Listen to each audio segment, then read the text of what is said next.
Ginawa ko pong talent yung pagkanta po ng Pitbull ni Arnel Pineda.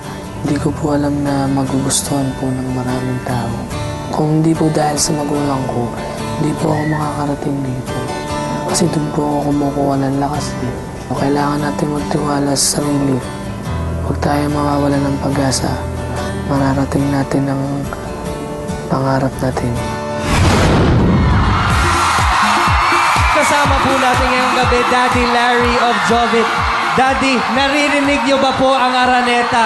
Anong nararamdaman niyo ngayong gabi? Naririnig ko po sobrang saya ng mga tao na hindi ko maipapaliwanag kung gaanong na ano kong kasiyahan.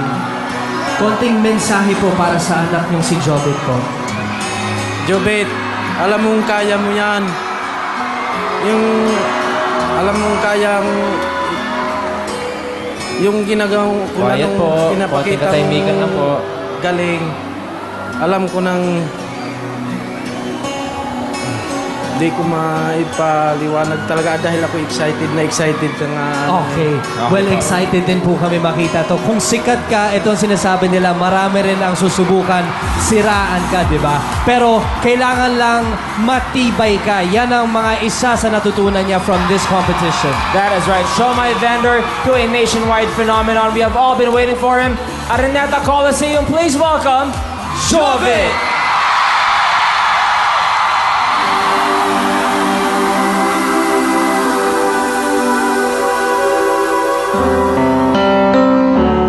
Just the pieces of the past to be. Too many bitter tears are raining down on me. I'm far away from home, and I've been facing this alone for much too long.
Jovit, bro! Jovit! Wow! Nakita mo ang buong Araneta nagwawala pag binanggit namin, Jovit. Ito naman, may konting tanong ako sa'yo. Ikaw na yata ang contestant na binato ng pinakamaraming controversy at intriga. Saan ka kumukuha ng lakas ng loob para malampasan yon? Bali po kinukuha ko po sa magulang ko po, sa mga kapatid ko. So sa pamilya talaga. Pamilya Yan talaga. talaga ang kapamilya. On that note, let's find out what the judges think. Friendship, ikaw na, dahil Batanggenya ka. Jovit, dahil Batanggenya ko, ikay kon kagulo Kaya nga po, Kagulo ang tao eh. Ano ga? Hindi, Jovit. Kumbaga sa lahat ng mga kalaban mo, ikaw ay isang endangered species. Nakakatakot ka kalaban. At bilang isang Batanggenya, natutuwa ako at finalist ka kung alam mo lang kung gaano ang palakpakan sa'yo ng mga tao. thank you po. At bilang Batanggenya rin, babatiin ko ang governor ng Batangas, Ate V, I love you. Hello, Mommy. I love you. Kalimutan mo si Senator Ralph. Mga Senator Ralph, alay gayon nga. Jovit, while you were performing, I was looking towards the left at my manager, Deo Endrinal, because among everybody in ABS, I think they'll agree, siya talaga ang nakakakita ng totoong ningning ng mga bituin. The biggest stars we have now na may mga teleserye, na merong mga shows tulad ng ASAP, di ba?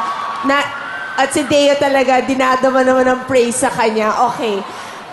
Ang mata ni Deo, nagningning parang naka-jackpot sa, anong tawag doon, slot machine. Dahil naramdaman niya that you are the next big superstar of ABS-CBN. Thank you po.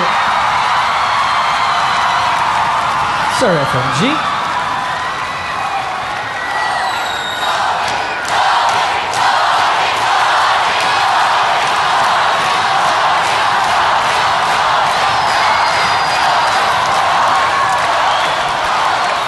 Jovit,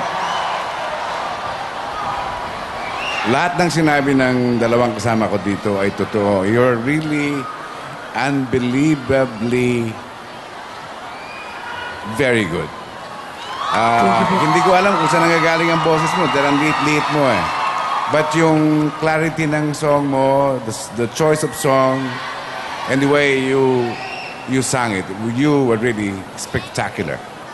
Thank you po. May I just add, ang mga nagiging superstar kasi, they have that one thing na hindi pwede mong i-practice, hindi mo pwedeng matutunan. It's called charisma. Yung minamahal ka ng nanunood sa'yo, and you have that. Ako rin, pwede. Last na lang. Yes, Pastor. At Jovit, pag narating mo yung superstardom, sana wag kang magbago. Opo. Thank you po. Thank you very much, judges.